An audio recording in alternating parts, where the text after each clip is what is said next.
Hello दोस्तों, कैसे हैं आप सभी। और आपका स्वागत है आपके यूट्यूब चैनल मैथ स्टेज में। और आज पढ़ने जा रहे हैं क्लास 10 का हिंदी पढ़ने जा रहे हैं, ठीक है। और हिंदी का पूरा VVI सब्जेक्टिव क्वेश्चन करेंगे, ठीक है। एग्जाम में इसमें से आपको अवे करेगा, ठीक है। एक बार ज़रूर देख के जाइएगा एग्जाम में, ठीक है। चलिए आते हैं, क्वेश्चन करते हैं, हंसते गाते मुस्काते, ठीक है। चलिए यहाँ पूरा VVI है, VVI सब्जेक्टिव क्वेश्चन है। देखते हैं पहला क्वेश्चन आपका क्या है। ठीक, बहुत आसान क्वेश्चन है। क्वेश्चन क्या है कि कवि किसके बिना जगत में यह जन्म व्यर्थ मानता है। बताओ अभिषेक। कवि राम नाम के जाप के बिना जगत में जन्म व्यर्थ। हाँ, देखिए कवि जो है राम नाम के, ठीक है, जाप के बिना यह जीवन में क्या होता है, जन्म व्यर्थ माना है। ऐसे लिखेंगे कवि, कौन कवि का नाम है, गुरु नानक। हाँ, कवि गुरु नानक के अनुसार, ठीक है, राम नाम के, ठीक है, जाप के बिना, ठीक है, यह जन्म व्यर्थ है, ठीक है। यहाँ तो कोई दिक्कत, आप जो है जीवन में जन्म लिए हैं, ठीक है, राम का नाम स्मरण कीजिए तब आप स्वर्ग में जाइएगा, यह लेखक जी कहते हैं, नानक जी कहते हैं, ठीक है, कोई दिक्कत।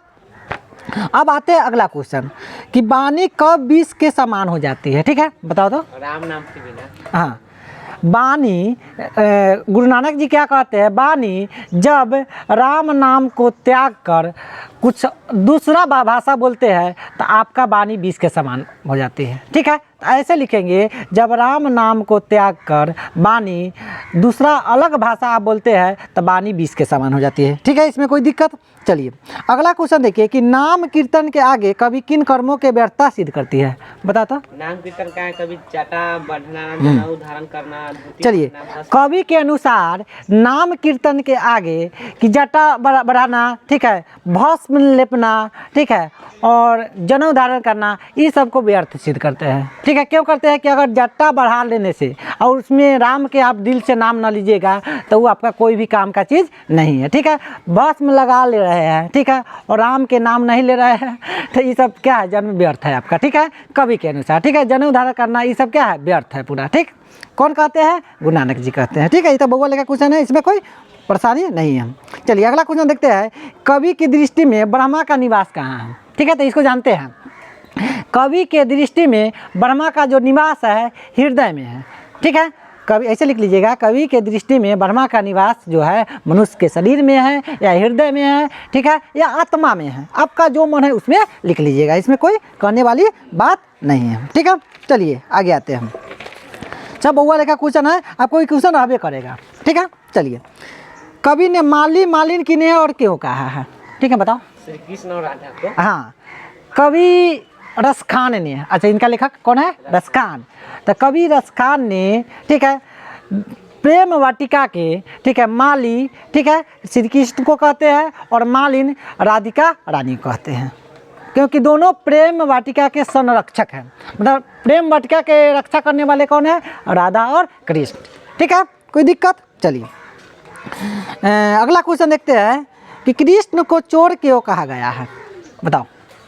कवि कहते हैं कि जब श्री कृष्ण किसी भक्ति करता है तो उसका मन श्री कृष्ण को और स्वयं खींच जाता है, इसलिए श्री कृष्ण को चोर। चलिए, कवि रसखान क्या कहते हैं कि आप जो है कृष्ण के भक्ति करते हैं तो आपका जो मन है श्री कृष्ण के ओर अपने आप आकर्षित हो जाती है, इसीलिए कवि ने कहते हैं कि वह एक चित्त चोर है, ठीक है, इसमें लिख दीजिएगा।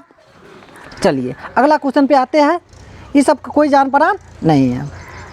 अगला क्वेश्चन क्या है कि कवि कहाँ अपने आंसुओं को पहुँचाना चाहता है और क्यों, ठीक है।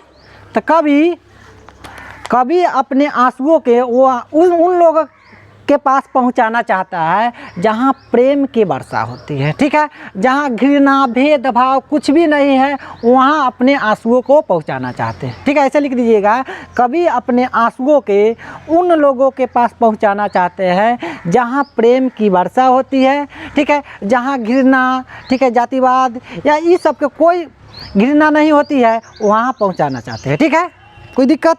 चलिए अब आगे आते हैं, ठीक। कवि ने डफाली किसे कहा है और क्यों, चलो बताओ। कवि ने डफाली उन लोगों को कहा जो अंग्रेजों को खुशामद करते हैं, जो अपने स्वदेशी वस्तुओं को झूठा प्रशंसा करते हैं। हाँ, देखिए यह भी क्वेश्चन है आपका। कवि ने डफाली किसे कहा है और क्यों? तो कवि ने डफाली उसे कहा है जो विदेशी सामान को, ठीक है, बहुत बड़ाई करता है और अपने भारतीय सामान को, वस्तु को बड़ा हिनाई करता है कि अच्छा नहीं है, ठीक है। अंग्रेज़ों के खुशामद करता है और अभी भारतीयों को क्या करता है, देखना नहीं चाहता है, ठीक। तो उसी को हम डफाली कहते हैं, ठीक। कवि के अनुसार डफाली कहते हैं, ठीक। अगला क्वेश्चन है कि कवि समाज के किस वर्ग की आलोचना करता है और क्यों? बताओ तो। कवि समाज के उन वर्ग की आलोचना करता है जो भारतीय होकर हिंदी बोलने में शर्म लगता है और अंग्रेजी बोलने में अच्छा लगता है। चलिए, बहुत अच्छा बात है।